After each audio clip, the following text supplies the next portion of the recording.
Hello everybody and welcome to my latest video and article.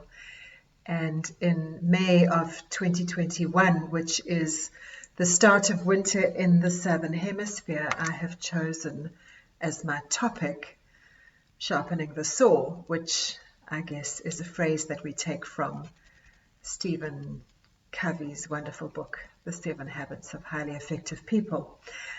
And my subject this week, as an aspect of sharpening the saw, is about taking care of your physical health.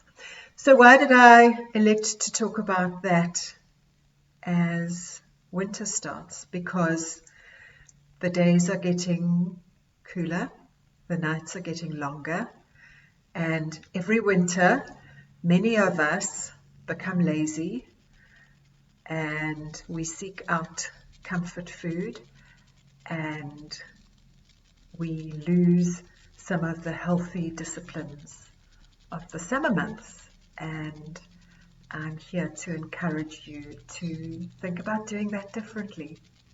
So taking care of your body, I think, has got 4 aspects to it. The first is about what you eat.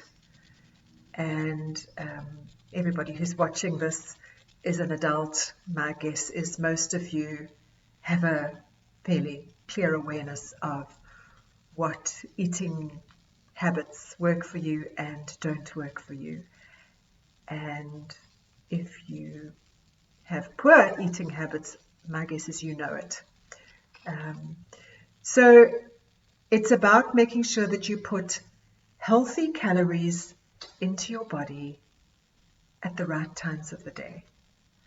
And I can't speak for everybody because we all have a different biological rhythm, if you like. But I know what works for me. So I practice 16/8 fasting.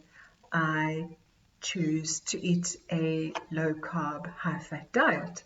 I choose to avoid sugar and anything that turns into sugar in my body, with the exception of some wine. So I tend to stick to that way of eating because it works for me, because it helps me to manage my weight and my energy levels. And my encouragement to you is to do that during winter just as you might do it during summer. The second aspect of taking care of your body is about exercise. And this is the thing that we often lose in the winter months. It's cold and dark when we wake up. For many people, it's already cold and dark when we go home. And so we have all of these ready-made excuses not to do what we know is good for us.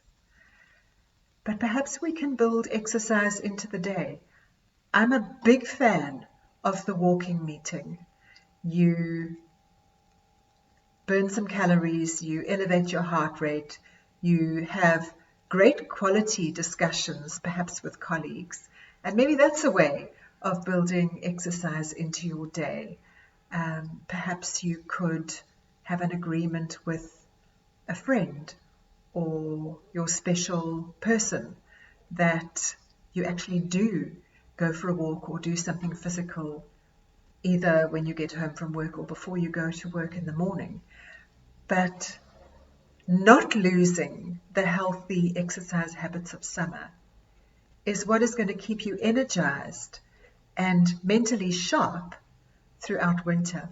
And in fact, that's one of the things that we know, is that there is a direct connection between physical activity, physical exercise, and mental sharpness. In children, regular physical exercise predicts better academic performance.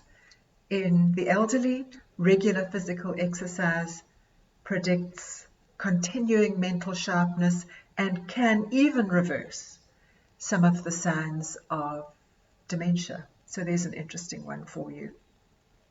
The third aspect of taking care of your body is sleep. We all need a particular amount of sleep in order to function well. And you need to know what your body needs. I function very well on 6 hours of sleep. My partner doesn't function well at all unless he gets about 8 hours of sleep. Some people can function on less, others need more.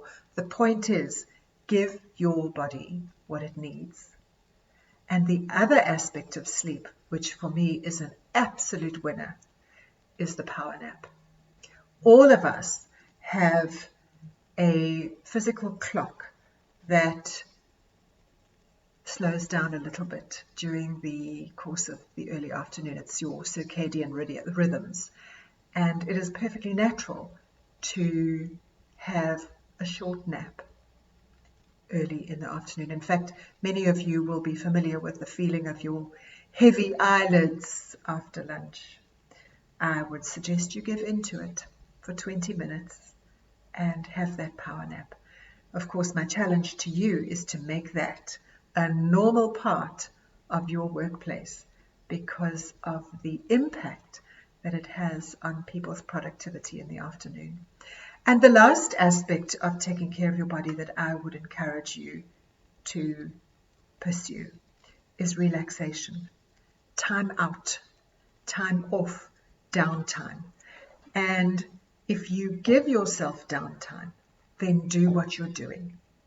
If you've decided that right now it's time to bath your children, keep your attention on what you're doing and enjoy it. Don't spend your bath time with your children thinking about the report that you need to write. If you're out on your bicycle, be out on your bicycle and not worrying about the presentation that you're going to have to prepare when you get back. The self-discipline of doing what you're doing is a great stress preventer, actually, because it keeps your attention on where you are. If you have decided to have a glass of wine with your significant person and catch up on the day before you look at your emails for the last time for the day, then do that and enjoy it. So there are some ideas for taking care of your body. Next week, I'll have some ideas for other aspects of sharpening the saw.